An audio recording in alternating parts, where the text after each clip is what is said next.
Hi guys, good afternoon. We are going to make a tea bag using coffee filter.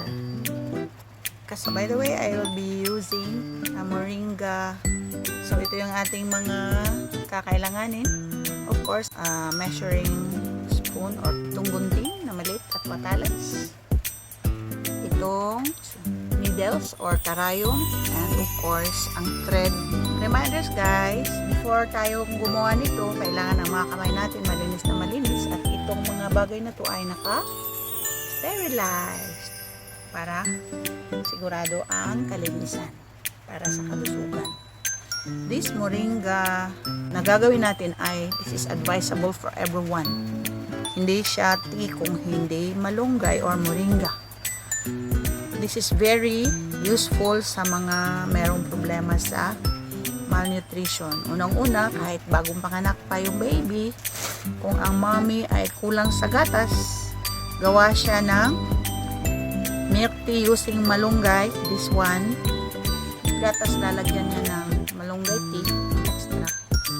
At saka, iinumin nyo ng lactating mother. Surely, magiging healthy si mom at saka dadami ang kanyang gatas. At ito ay para sa lahat.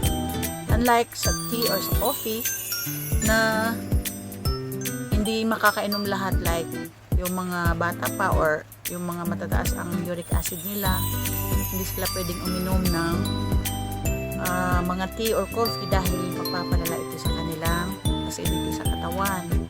This is a very great cure para sa mga may mga arthritis kasi nagpapawala siya ng acid sa katawan dahil this is a very good source of alkaline. So guys, alam niyo usong-usong ngayon ang milk tea. Ang mamahal pa ng mga milk tea sa market, lalo na sa mall. Pero guys, I tell you, subukan yung gumawa ng milk tea using malunggay or moringa.